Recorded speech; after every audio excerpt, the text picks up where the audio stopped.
Opinião. Júlio Redel e Osmar Campreguer analisam os principais acontecimentos da política no Brasil e no mundo. Está no ar. Política com Pimenta. Voltamos, 7 horas mais 39 minutos, 7h39. Voltamos na apresentação do seu Repórter Cultura, edição desta quinta-feira, dia 25 de maio. E quinta-feira é dia de Política com Pimenta. Já estão a postos aqui na nossa transmissão o Osmar Campreguer e o Júlio Redel para começarmos então o Política com Pimenta desta quinta-feira. Muito bom dia, Osmar Campreguer. Bom dia, Odair. Bom dia, Júlio. Bom dia, Aldori e eu, Julian, e aos nossos ouvintes. Júlio Redel, muito bom dia, seja bem-vindo. Bom dia, Odair, Osmar, Aldori, o Julian, toda a equipe da rádio aí, os nossos queridos ouvintes nesta quinta-feira. Muito bem, vamos lá com o nosso Política com Pimenta. Você que está acompanhando a nossa programação aí desde cedo, a gente, no nosso primeiro bloco de informações, falou aí de uma manifestação do Jorginho Melo, a Alesc também já se posicionou sobre isso, mas uma matéria da Folha de São Paulo fez uma confusão danada aí com o sobrenome de um empresário lá da cidade de Urubici, que escreve o nome no telhado das casas que aluga por lá, e uma repórter da Folha de São Paulo criou uma matéria, publicou uma matéria fazendo alusão de que seria uma saudação nazista e de que um Estado que 69% votaram num fascista, enfim, de alguma maneira nós percebemos aí que o Estado de Santa Catarina tem sido alvo desse tipo de ataque que faz com que a imagem do nosso Estado seja manchada. É lógico que alguns acontecimentos isolados não podem trazer essa mancha para todo o Estado de Santa Catarina, e eu quero ouvir a opinião de vocês. Eu começo, claro, com o Osmar Campreguer. Bem, eu até vi rapidamente essa... Na verdade, ela é uma escritora, ela é colunista ela não é repórter, ela é colunista da Folha. E, de fato, eu acho que para um jornal que tem o conceito da Folha, é um erro grande. Embora o jornal tenha se feito uma correção da coluna, informando que aquele assunto não era exatamente da forma que foi dito, acho que foi um erro mesmo, um erro grave para o jornal do conceito da Folha. Não me parece que seja para tudo isso. Na verdade, o governo do Estado está querendo fazer dessa notícia um assunto maior, porque, na verdade, ele não tem muito o que falar, porque não tem muito o que mostrar para Santa Catarina. Mas acho, sim, eu diria que isso é uma fake news. Em termos gerais, é uma fake news que deveria, inclusive, as famílias buscar reparação na justiça, porque eu acho que isso é uma coisa grave, que um jornal não deveria fazer isso. Júlio, seu posicionamento, Júlio.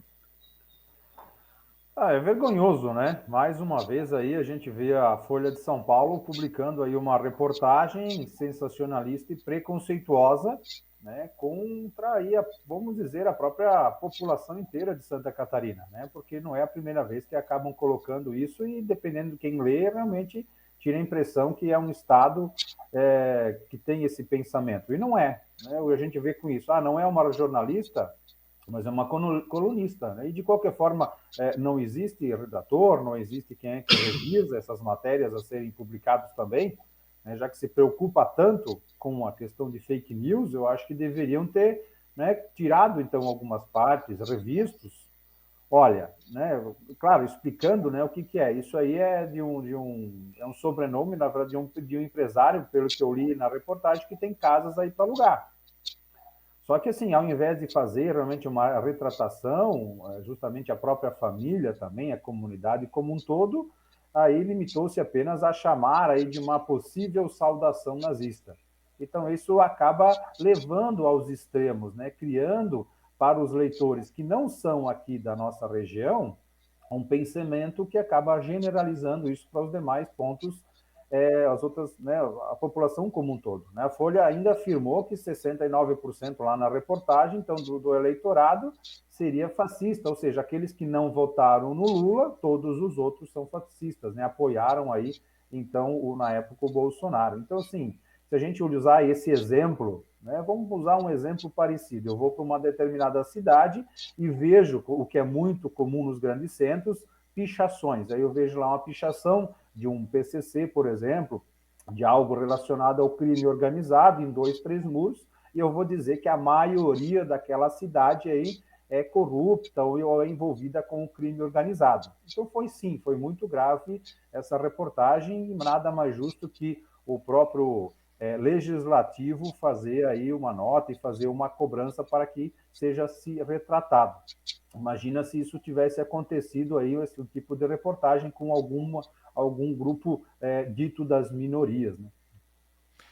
Osmar, voltando ainda, ficando nesse assunto mais um pouco, Osmar, e depois o Júlio também, nós sabemos que o nosso estado é um estado que tem a sua tradição e formado também, né, por imigrantes italianos, imigrantes alemães, e, logicamente, a gente já teve caso aqui em Pomerode, do cara que tinha suástica lá na piscina, a gente tem outros casos isolados ligados aí a grupos neonazistas, mas não é possível que se generalize desse jeito, né, Osmar? Não, não é só isso. É que eu acho que faltou pesquisar, principalmente faltou a pesquisa para saber o que significava a palavra antes de divulgar. Porque o que me parece mais é uma falta de conhecimento, uma falta de pesquisa da própria escritora, jornalista. Que ela deveria, antes de publicar, se inteirar o que significa esse nome. O que me pareceu é que ela viu isso ali e já publicou, já relacionou com a saudação nazista. Eu acho que o que me chama a atenção é que me parece um assunto relativo à ignorância da jornalista. Porque uma pessoa que publica algo, ela tem que saber o que ela está publicando. E me pareceu que é algo não identificado com o caso com o fascismo, mas algo da ignorância da jornalista, que me parece bem estranho por ser a Folha de São Paulo, porque eu acho um assunto mais de ignorância, que acho grave, do que propriamente de querer de relacionar essa palavra com a saudação. Júlio, para fechar então esse assunto, comentário final. Acabou o jornalismo, né? Acabou o jornalismo investigativo, né? Hoje a gente tem muito mais opinião dentro das próprias reportagens, né? Vemos atualmente aí muito jornalismo militante do que realmente matérias que agregam. Infelizmente, acho que esse é o comentário que finaliza aí esse tema. Muito bem, vamos falar agora do arcabouço fiscal. O arcabouço fiscal foi aprovado na Câmara dos Deputados com uma ampla maioria e agora vai para o Senado, né? Tem ainda uns destaques para serem votados ainda no arcabouço, mas o que se comenta no meio político é que a vitória não foi do governo, mas sim do Arthur Lira. E eu quero o comentário de vocês a respeito desse tema. Eu começo com você, Júlio. Então, foi aprovado aí na Câmara o novo projeto, o novo arcabouço fiscal aí por 372 a 108, né? Então, foi realmente uma votação muito expressiva. Primeiramente, a gente não sabe muito como é que vai funcionar esse arcabouço, porque há vários comentários. O texto em si, na verdade, ele não prevê aí uma revisão, apenas uma ampliação de gastos, né? Em resumo, ele torna o teto flexível, né? Então, assim, desde que eu tenha dinheiro para gastar, eu posso ampliar isso. Agora, o governo, a gente sabe que não tem esse dinheiro para gastar. Ele está gastando. Então, ele vai precisar justamente buscar esse dinheiro. E aí vem, né, aquele questionamento, da onde que vem o dinheiro? O dinheiro vai vir de alguns impostos, né? Ontem mesmo vi aí já, né, novamente comentários da volta da CPMF, né? Aquele imposto que ele pega ali justamente dá uma mordida lá sobre as movimentações bancárias. Ou seja, é um imposto justo, né? Segundo o próprio Lula da Silva, por exemplo. Agora, o que me chamou a atenção nessa votação é que dois partidos antagônicos, de pensamentos totalmente opostos, votaram 100%. O PSOL e o Novo. Né? Então, são essas situações, às vezes, que a gente fica na dúvida. Será que votaram realmente porque são favoráveis ou votaram porque querem realmente colocar aí mais lenha na fogueira? E sim, houve aí uma reunião, inclusive do Arthur Lira, com o próprio Pacheco também, com o Fernando Haddad, dizendo que isso passou, mas tem algumas coisas que não devem ser mexidas, né? Eles não vão aceitar, por exemplo, mudanças aí na privatização da Eletrobras, o marco do saneamento e a própria autonomia do Banco Central. São 3 pontos que deixaram bem claro. Então, assim, a gente percebe que existe aí uma jogada, o próprio Pacheco, na última eleição, cogitou-se de disputar aí a presidência da República na época, então são as brigas de cadeira e essas movimentações que acabam acontecendo, né? Chegou aí ao Senado também, a Câmara também, a avaliação sobre a cassação, perda de mandato do deputado federal Daltan, lá de Curitiba, né, do Paraná, mas ali eu acho que também não vai acontecer muita coisa, né? Então, há essa pressão, porque agora, no dia 1º de julho, várias medidas provisórias estão para vencer. Então, é essa contrapartida que justamente os senadores ali, a Câmara está cobrando, né? 9 medidas provisórias, dentre elas, inclusive, a criação dos 37 ministérios. Então, tudo isso aí, lá no começo, foi através de medida provisória. Então, há vários questionamentos em cima disso e há essa pressão agora, né? O dinheiro cada vez mais, né? Na época a gente chamava de mensalão, né? Hoje a gente chama, né, justamente de poder de negociação. Osmar, realmente foi mais articulação do Lira do que articulação do governo para aprovação do arcabouço? Eu diria que hoje nada se aprova se o presidente da Câmara não concordar. Isso não é de hoje, já faz muito tempo que ele é o protagonista dessas negociações. Tanto é que se ele não está de acordo, ele nem coloca em votação. Então, o Lira tem muita coisa, mas eu também li que cada parlamentar custou 3 bilhões e 200, me parece, em emendas. Então, existe a articulação do Lira, e a articulação do Lira significa poder e distribuição de verba também. Existem as duas coisas. O que chamou a atenção é que, por exemplo, o PSOL votou completamente contra e parte da bancada do PL votou a favor. Então, eu pessoalmente acho que o arcabouço deveria ser aprovado. Ele pode ser bom ou não, mas existe um parâmetro, existe um teto, existe alguma coisa. E vamos lá, cumprimento de obrigações de gastos, de contenção de gastos, nunca foi o forte do Brasil. O teto que existia, a lei do teto, nunca foi cumprido pelo governo anterior. Em 2 anos, por circunstâncias da pandemia, e os outros anos também não foi cumprido. Então, é muito difícil dizer se vai dar certo ou não. O que o governo tem que fazer é, de fato, existindo ou não o teto, deveria ter um limite para se gastar, não gastar. Mas acredito que a lei é positiva, tanto é que o mercado está absorvendo ela como positiva, porque pelo menos existe um parâmetro, existe uma contenção ali.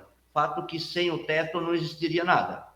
Com relação às medidas provisórias dos ministérios lá do governo, aconteceu algo muito estranho.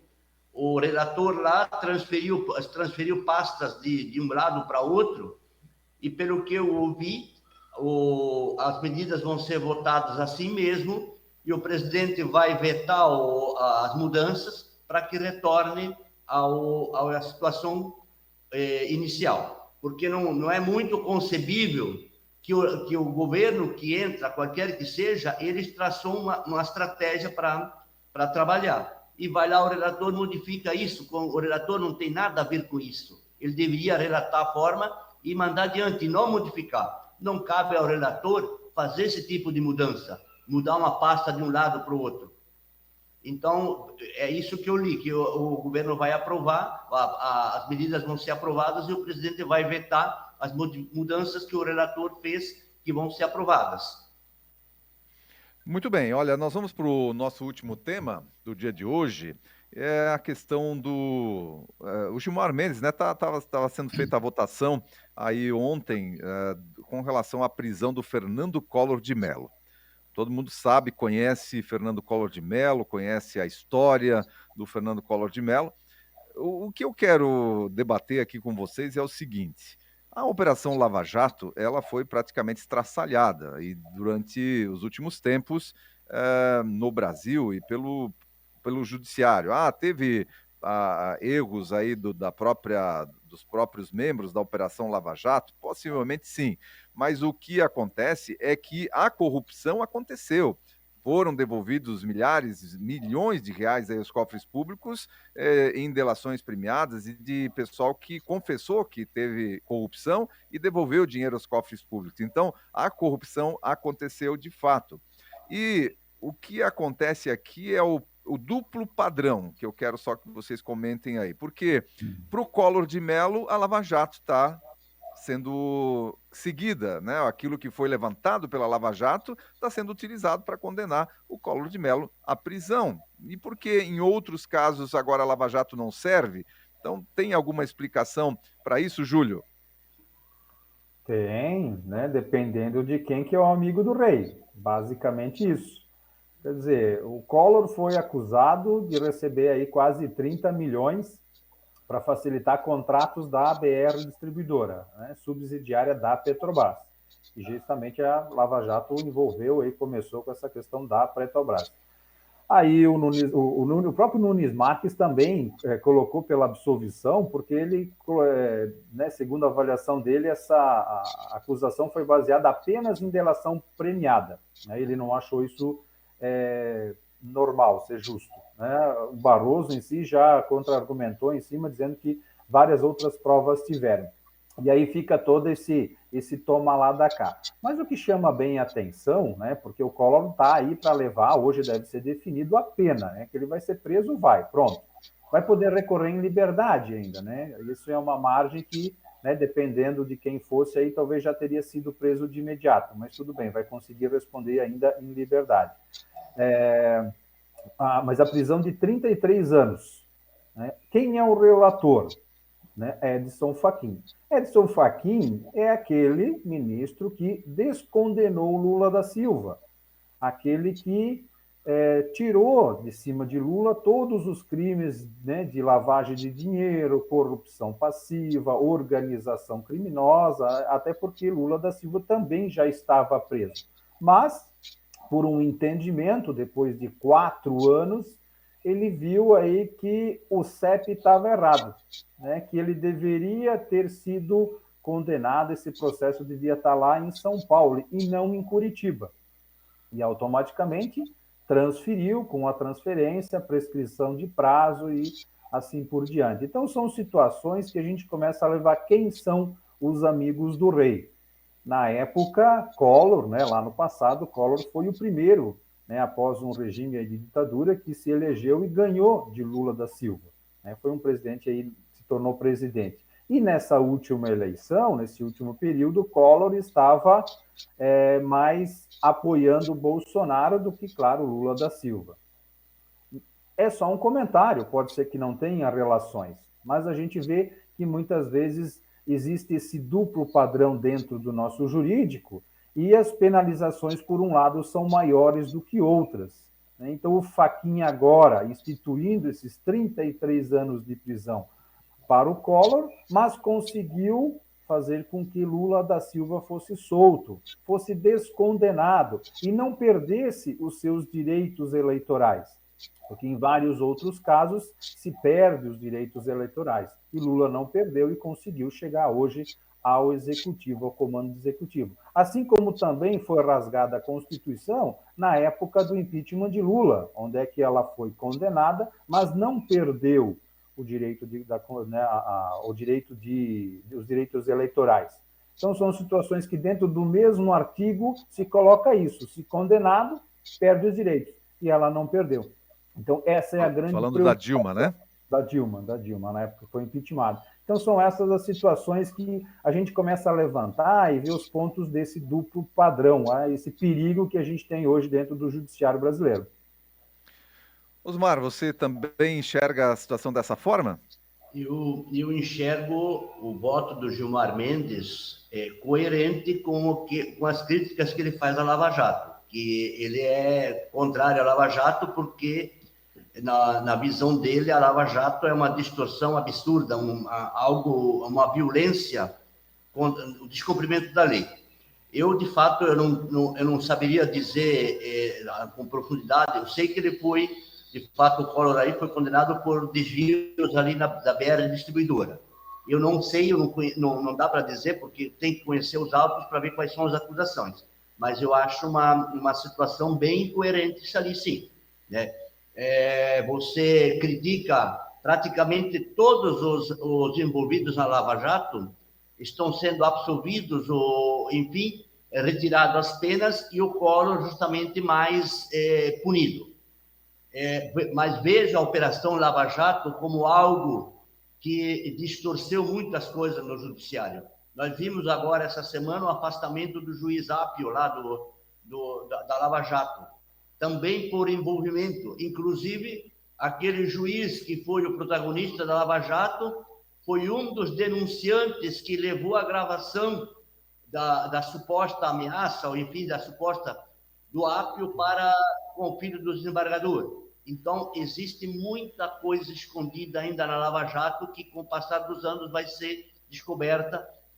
E essa operação, ela desviou o judiciário.